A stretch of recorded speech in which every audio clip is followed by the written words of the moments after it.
Cedarwood Luxury Review, Nigeria's first real estate review.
People they do big things, but I know they greet tell people oh, them go tell you say because of how things be, I dey like do things low key. Oh yeah, see wetin happen between money making machine and him friend do Brazil. This guy. Alpha. Money making machine. Edu Brazil. Edu Brazil. That's my name. Baba na Alpha now. My brother I did. Swear. Here we are now. But you said you get what you do I no like oh. Yes now. I meet one of our guys day before yesterday. He tell me say you don't come here buy them lot of land. Which one be that? I keep saying you na my guy. I get them plenty. Which one be that? Na Billionaire Garden City by Cedarwood. I just threw small money for them. I just said. It's well. Like this now, me I want buy like 20 plots. Make I keep for myself. Join me. Money making machine. No, they call me that thing. No, they call you. See what you do me. I know like I'm I know like I'm But meanwhile, make I purchase my own first. I go call you back. Maybe reason. Correct. It's well. I wish my guy. So, Babana. So. Anọkwara na mmiri ka nchaba gị n'anya o. Mee ngwa debanye aha gị na Billionaire Garden City by Cedarwood nke dị na Ibuzo, Asaba Delta State. Ugbu a.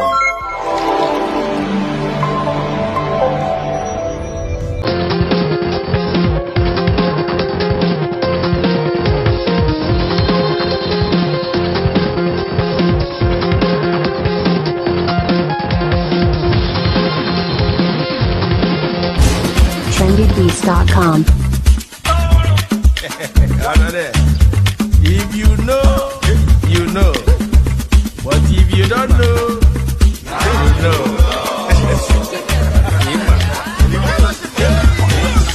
Now you know.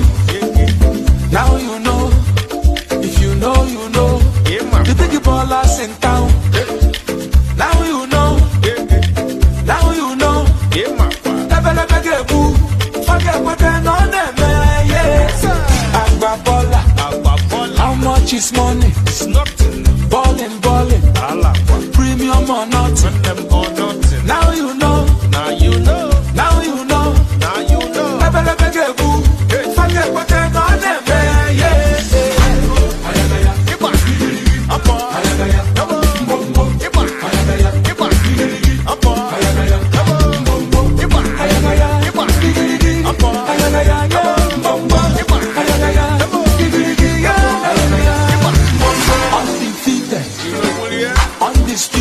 Undisputed, unopposed, luxury or nothing.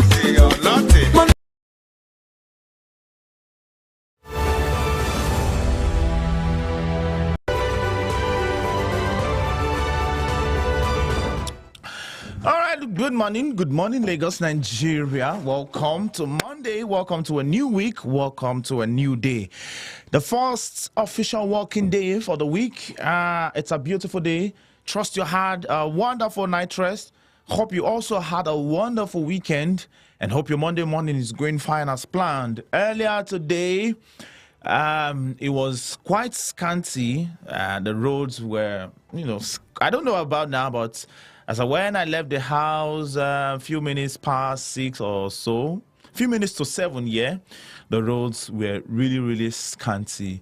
Quite a number of people trying to get vehicles to various destinations, and some fuel stations were filled with vehicles, local public bus transport, and also private vehicles as well, trying to get fuel. And some other fuel stations were actually shut, not even selling at all, unlike unlike it was last week. Some fuel stations that had many queues, that had so many people on the queue last week, wasn't even selling at all this morning. And for some others, had a number of vehicles and people trying to get fuel this morning. What is the fuel situation in your environment? I'd love to hear from you. Let's talk. And then, how are you able to cope with the cost of transportation? And like I said, we are already getting used to it. We are trying to readjust. We are trying to just what's that word now? We are trying to cope. We are coping already. We are adapting. We are adapting to the situation on the ground, which is quite amazing. A few things has been said this morning, and I'm really tired of talking about the fuel situation. So let's just see how it unfolds, and hopefully, I don't know, Sha. It's all good. Anyway, welcome to Table Talk. Welcome to Nigeria's first real estate radio. Welcome to Cedarwood Luxury Online Radio. We come your way Mondays, Wednesdays, and Fridays, 10 a.m., 1 p.m., and 4 p.m. with amazing info, educative programs, topics, conversations. This morning on Table Talk, we'll begin with today's biggest headlines, and then would segue into stories we've selected to talk about this morning, and this time around it is from the foreign scene. So as you all know, as a reminder, Table Talk has been divided into different segments. First Mondays of the month, we look into different stories, different headline stories as far as Nigeria is concerned, and then second Mondays we just take a summary of what Nigerian newspapers are talking about, and then we also have selected news stories from the foreign scenes, and then third Monday we have topical conversations on current affairs, and last Monday we have debates, or we have news review. So today's news review is on it's not going to be on Nigeria, but as usual, irrespective of what we are doing on Table Talk, we begin with a summary, with biggest stories, with a summary of what Nigerian newspapers are talking about, or will I say, biggest stories, biggest Nigerian stories, and then we segue to selected stories we've, brought to the table to talk about. Okay. On today's biggest headlines, the very first one I have here says, marketers plan petrol imports as NNPC Dangote's talk drag. All right. The very second one here says, panel ASU meets Wednesday over strike threats. Number 3, group sues Lagos for $10 million Dangote refinery land deal. And then 10 charged with terrorism in 4 billion naira illegal arms imports. Number 5 here on today's biggest headline says 48 passengers, 50 cows killed in Niger tanker fire.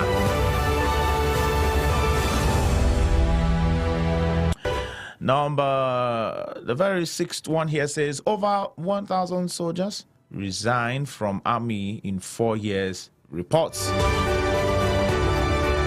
Number 7, Atiku's aid, LP and NPP differ on major talks. And number 8, Obaseki, Ego cost rift with Osho Mole APC. And then number 9, Euro-bound cocaine consignment is intercepted in sanitary pads. I had this very, very story this morning, and I'm like, really? Sanitary pad? Wow, it's the audacity and the level of desperation for me. And then number 10, which is the very last on the list of biggest stories this morning, says Team Nigeria and World Paralympics with 7 medals. All right.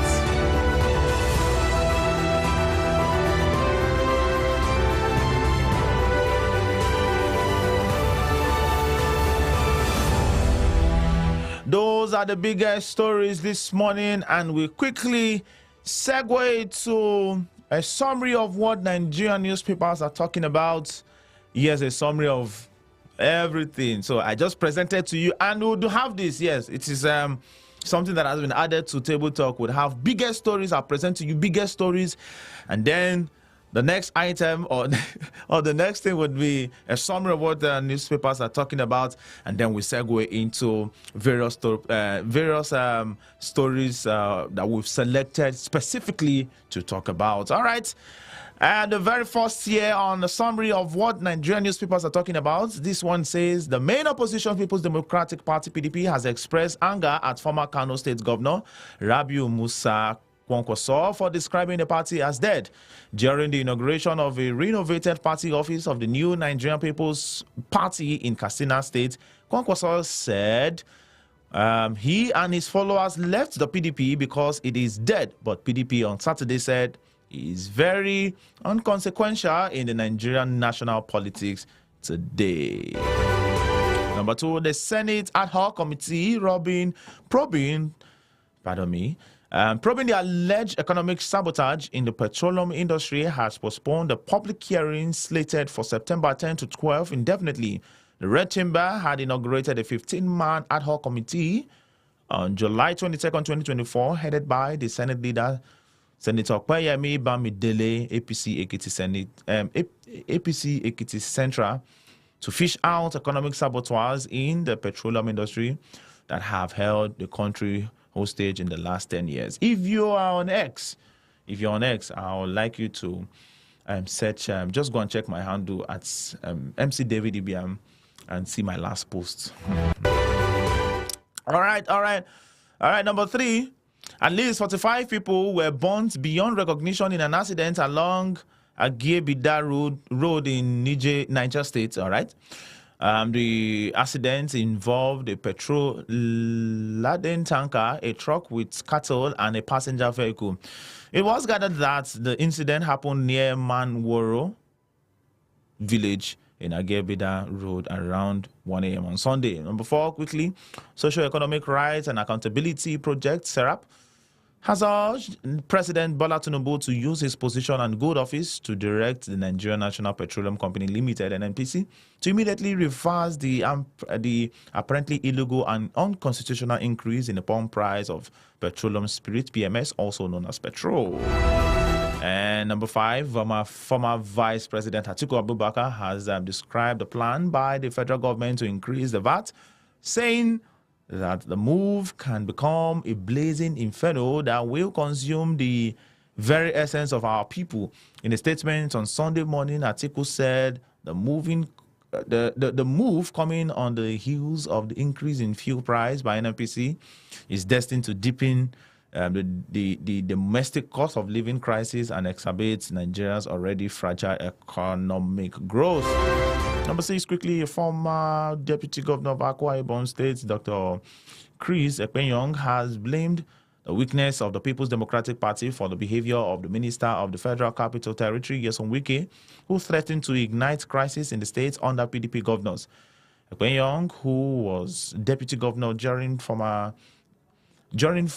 Governor Victor Atta's administration, said Wike would not have dared behave that way under the old PDP, which was stronger. And then we move to number 7 quickly. There are indications that the Dangote refinery may resort to exporting its petroleum spirit petrol following the refusal of the Nigerian National Petroleum Company Limited to be the sole buyer of its products.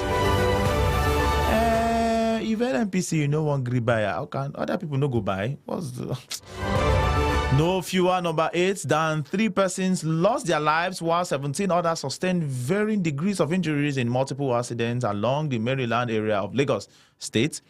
In the early hours of Sunday, the head of the Public Affairs Unit of Lagos State Emergency Management Agency, NOSA, Okumbo disclosed this in a statement on Sunday. A 20-year-old, which is number 9, a 20-year-old man on Friday shot dead by unidentified gunmen at Okokomaiko in the Ojo local government area of Lagos State. The deceased was said to have been chased by the assailants who caught up with him and shot him multiple times. The state police relations officer Benjamin Udehi, who confirmed this on Sunday, said it happened at about 9 p.m. Less than 2 weeks before the governorship election in Edo State, 4 aides to Governor Godwin Obaseki have resigned their appointments. The former aides include the Terrio of Osayade Emenya, Henry Osaheni Okato, and Efosa Edo Osage from Ward 6 of Oredo local government area, and Timothy Edekpolo from Ward 8 of Ikuba Okha LGA. All right. That's a summary of what Nigerian newspapers are talking about this morning. And at this point, we segue to a few stories from foreign scenes that we've selected to bring to you this beautiful morning. The very first one from BBC here says, the hospital struggling to save its starving babies. All right. This is, okay. This is like doomsday for me. I feel so much grief. Can you imagine what I have gone through watching my children dying, says Amina. She's lost 6 children. None of them lived past the age of 3, and another is now battling for her life. 7-month-old Bibi Hajiri is the size of a newborn, suffering from severe acute malnutrition. She occupies half a bed at a ward in Jalalabad Regional Hospital in Afghanistan, Eastern Nangarhar province. My children are dying because of poverty. All I can feed them is dry bread and water that I warm up by keeping it out under the sun. Amina says, nearly shouting in anguish. What's even more devastating is her story. Her story is far from unique, and that so many more lives could be saved with timely treatment. Okay. Oh dear. Quite a sad one there. All right, let's move to the next story. Feel free to join the conversation. Any of the stories that I present to you that is of interest to you, feel free to, air your view and just express your opinion on it, on any of the stories I will be presenting to you. Still on BBC, this very one here says, inside Pokrovsk, the vital Ukraine town in Russia's sights. Fleeing the town she has lived in most of her life, Maria Honcharenko is taking just one small bag and her 2 tiny kittens. You see, one amazing thing about these foreign guys is they still carry their pets along. After stubbornly staying on in the East Ukraine city by Pokrovsk, that 69-year-old is now heeding advice and preparing to leave. My heart stops when I hear a bang, she tells me, crying. She's holding an old push-button phone where emergency contacts are saved. The front line is less than 8 kilometers, 4.9 miles from Pokrovsk. Shehi, the head of city's military administration, says that the Russian targets the city not just with ballistic missiles, but multiple rocket launchers. They also now strike with guided bombs and even artillery, as the city is now within the range of those weapons too. Look what Russia did to us. I worked here for 30 years and now I'm leaving everything behind, she says, breaking down in tears. Volunteers help Ms. Hong Chareko to get on evacuation bus. Trains no longer run here. Go.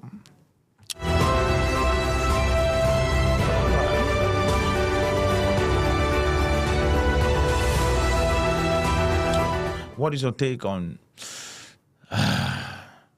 this recent happening in Ukraine and,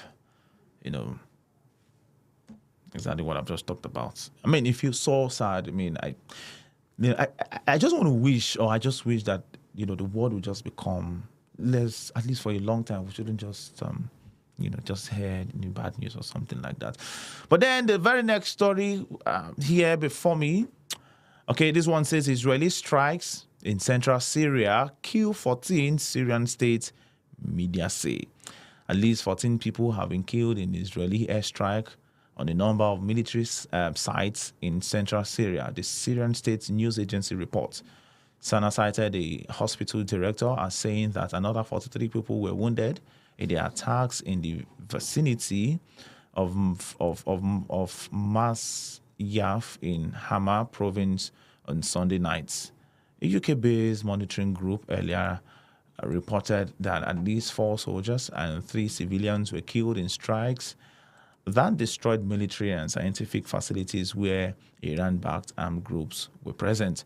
The Israeli military said it had not commented on foreign media reports. However, it has previously acknowledged carrying out hundreds of strikes in recent years on targets in Syria that it says are linked to Iran and allied arms group. The Israeli strikes have reportedly been stepped upon since the start of the war in Gaza in October last year in response to cross-border attacks in northern Israel by Hezbollah and other groups in Lebanon and Syria. Sana cited a Syrian military source as saying that Israeli aircraft flying over northwestern Lebanon launched missiles at a number of military sites in the central region at around 23:20 local time, 2020 GMT on Sunday. Our air defense shot down some missiles, the military source added. The news agency reported that the strikes also caused damage to a local highway and that a fire broke out in the Her Abbas area. The Syrian Observatory for Human Rights, a UK-based group which monitors the conflict in the country through a network of sources and the ground, reported that 13 violent explosions range out in zone housing scientific research centers in Masyaf, where pro-Iranian groups and weapons developed experts are present. It said three civilians who had been in a car and 4 unidentified soldiers were killed.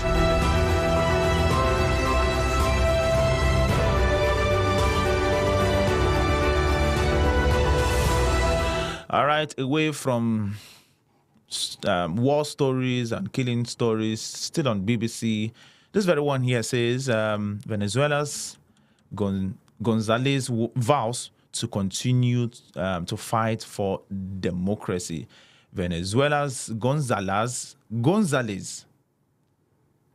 vows to continue to fight for democracy.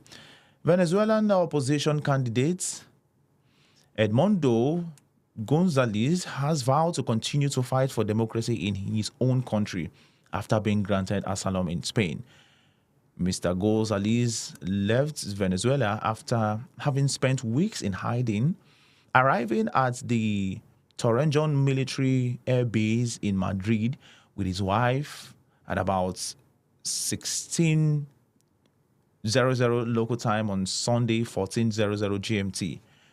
The departure of the 75-year-old from the country followed turmoil in the wake of the 28 July elections in which President Nicolas Maduro claimed victory, something which was disputed by Mr. Gonzalez and many sections of the international community. In an audio message distributed by his press team, he said he was confident that soon we will continue the fight to achieve the country because his liar cited